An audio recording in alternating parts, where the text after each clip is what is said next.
ये जो आप देख रहे हैं रूहानियत का थोड़ा सा टच चून सा, ये फ्लेवर है वासिफ अली वासिफ का, और मैं हमेशा क्रेडिट देता हूँ। मैं समझता हूँ कि मैं आपने अपनी बुक्स में भी उन्हीं को मेंशन किया, और एक और अरशद जावेद साहब को आपने कहा कि वो आपके रोल मॉडल हैं। जी जी। मैं पूछना चाहूंगा, आपने कहा आपका ताल्लुक गुजरात से है, वही आपने कहा जो बैकग्राउंड है डिफरेंट बैकग्राउंड था, और फैमिली चाहती थी कि आप पढ़ जाएं लिख जाएं और फैमिली बदल जाए।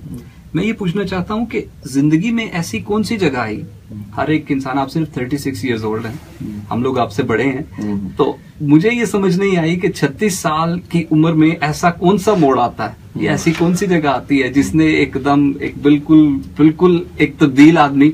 और अच्छा भाई, दो तरह की दुनिया में लोग होते हैं, तीन तरह की, दो बुनियादी एक चौथी सी किस्म में दुनिया में। एक किस्म वो लोगों की होती है जो तजर्बे करते हैं और सीखते जाते हैं, उनकी स्पीड तेज होती है। दुनिया में दूसरे लोग होते हैं जो तजर्बा करने से डरते हैं, तो ऑफिस से वो सीखते भी नहीं है।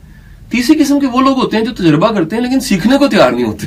मेरी तीसरों से तो बड़ी शरीर तो आप ये जिद्दी लोग होते हैं। तो मैं गलती से पहली किस्म में थे। वो लोग जो जल्दी ये तय कर लेते हैं कि मैंने करना क्या है। बहुत से लोग तय ही नहीं कर पाते, बड़ा अरसा उन्हें जिंदगी में ये नहीं पता लगता कि ये जो मैं कर रहा हूं इसका नतीजा क्या होना है। तीन लोग होते हैं मौसरमीन के, बंदा दुनिया में आया तो पता लगा, गया तो पता लगा। ये दुनिया के वो लोग होते हैं जो कदम उठाने से पहले कदम के अंजाम को देख लेते हैं। माशाल्लाह। दूसरी किस्म वो है जिन्हों के गले पैंदा है, फूफी दी थी नाल ब्याह ही नहीं सी करना अब्बा जी ने चक्कर कर देता। तो होता ये है कि आप अपनी जिंदगी में जो फैसले हैं जिनके आप जिम्मेदार हैं, आप जिम्मेदारी कबूल करने के बाद ये जानना कि मुझे क्या करना है और क्या नहीं करना। और एक भाई बड़ी इंपॉर्टेंट बात सुनने वालों को बता दूं, जिंदगी में ये जानना कि क्या मैंने नहीं करना, ये ज्यादा जरूरी है। जी माशाल्लाह। अगर आप ये लिस्ट बना लेना तो आप कामयाब हो जाते हैं, क्योंकि चीजें बड़ी थोड़ी सी बचती हैं जो आपने करनी है। आपने पूरे मुल्क को नहीं बदल के रखना, अपनी कैपेसिटी के मुताबिक ही काम है ना। जब आप लिस्ट बनाते हैं कि क्या नहीं करना, तो सैकड़ों लाखों काम आपने नहीं करने, जो करना है वो थोड़े से काम है तो कर दें। बिल्कुल सही। थैंक यू शाह साहब। इसका मतलब ये है कि आप पहली किस्म वाले लोग हैं जो कि तजर्बा करने से बहुत पहले फैसला कर लेते हैं। मुझे थोड़ी सी आपको ऐसा नहीं लगता कि जब आप इस फील्ड में आए, क्योंकि ये वो सवाल है जो मुझसे पूछते हैं लोग, तो मैं कोशिश करता हूँ, तो एक बड़ा इस शोबे के लिए स्पेशली आपने जगह जगह इस्लाम को निज़ाम कमाल लिखा है मुख्तलिफ अपनी बुक्स के अंदर, और आपको ये नहीं कहा गया कि भाई इस्लाम की तबलीग या इसकी तबलीग तो सिर्फ वही एक इंसान कर सकता है जिसकी ये चीज मौजूद है और उसने दरस निज़ामी और वो चीजें पढ़ी हुई हैं, उसके बगैर नहीं वो कुछ कर सकता। आपको इस तरह की कहीं से मुखालफत, इस तरह की कहीं से सवाल जवाब, इस तरह? देखिए, एक तो मेरे साथ एक बड़ी कुदरत ने मेहरबानी की कि कुदरत ने हर मकतबा फिक्र के दिल में मेरे पे आड़ डाल दी। मैं किसी एक तबके के लिए नहीं हूं, किसी एक स्कूल ऑफ थॉट के लिए नहीं हूं, मैं सबके लिए चलता रहा। और मैं समझता भी हूं कि एक अच्छे पाकिस्तानी को बाइस्ड नहीं होना चाहिए, उसको ईदी साहब की तरह सबके लिए होना चाहिए। उसे नाले से लाश निकाल के धोते हुए ख्याल नहीं करना चाहिए कि सुन्नी की लाश थी, शिया की लाश थी, हिंदू की लाश थी। उसे अल्लाह का हुक्म और इंसान को इंसान समझते हुए ट्रीट करना चाहिए। दूसरा, जहां तक रह गया, मैं एक अपनी राय का इजहार करके इस सवाल का जवाब दे दूंगा कि मेरे मुताबिक अच्छी तबलीग के लिए दरसे निजामी से ज्यादा जरूरी सोचने वाला दिमाग है। जी। अगर आप में सोचने और समझने की आदत है, गौर व फिक्र की आदत है, और पूरी ईमानदारी के साथ आप अल्लाह की किताब और रसूल के इरशाद को चूम के पढ़ लेते हैं, तो खुदा की कसम ये आपकी जिंदगी में इनकलाब आ जाता है। आप सीखते भी हैं और सिखाते भी हैं। याद रखें, सिखाने के लिए ज्यादा जरूरी सीखना है। अगर आपने सीखा नहीं है तो सिखाने का हक नहीं बनता। माशाल्लाह। शाह साहब, एक और मैं देखता हूँ कि क्या आप मजहब को जिंदगी से अलग देखते हैं, यानी दुनिया और आखिरत जिसे हम कहते हैं? आपने मुख्तलिफ जगहों पे दुनिया और आखिरत का जिक्र किया है, उसके लिए प्लीज आप थोड़ा दो बातें हैं इसमें।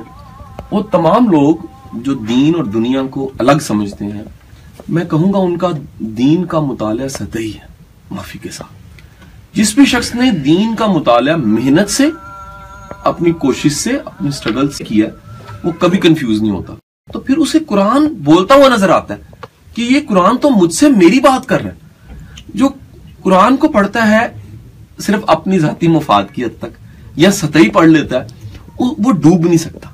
तो इकबाल का तो पूरा पैगाम कुरान में गोताजन होने का था, डूबने का था। तो मुझे तो नहीं मिला कि दीन और दुनिया अलग चीज है। दुनिया का हर वो काम जो आप कर रहे हैं, अगर नीयत खैर की है, इबादत है। और दुनिया का बेहतरीन काम अगर उसके पीछे दुनिया है तो वो इबादत नहीं है, वो दुनिया है। शाह साहब, मैं सवालात तो बहुत से हैं आपसे, मैं ये सोच रहा हूँ कि आप इतनी जल्दी से घेर के मारते हैं हम इंसान को कि इंसान के पास अगला सवाल नहीं रहता। शाह साहब, अनगाइडेड यूथ, आप यूथ के बहुत ज्यादा आपके लेक्चर्स जो आप कॉर्पोरेट लेक्चर्स देते हैं, जो ट्रेनिंग्स देते हैं मुख्तलिफ इदारों के अंदर, आप यूथ को बहुत फोकस करते हैं। मैंने आपके लेक्चर्स सुने।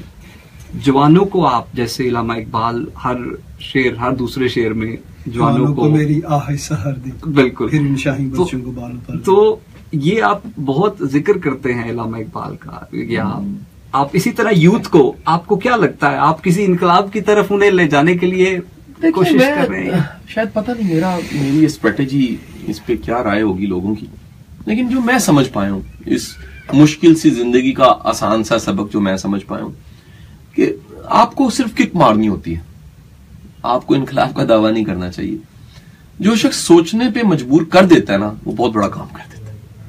और मेरी वीडियोस, ये सारा काम एक छोटी सी कोशिश है तमाम पाकिस्तानी यूथ के लिए, तमाम हमारे ओवरसीज दोस्तों के लिए, ना सिर्फ यूथ, हर पाकिस्तानी के लिए, हर वो शख्स जो उर्दू समझता है, वो कोई भी कहीं बैठा हुआ है, अगर वो इस मैसेज को समझता है तो वो कुछ करे ना करे सोचने पे मजबूर हो जाता है।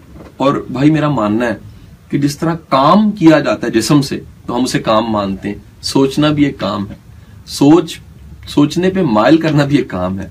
तो ये काम सोचने पे माइल करना, मैं इसकी एक अदना सी कोशिश कर रहा हूं। बहुत बहुत बहुत शुक्रिया।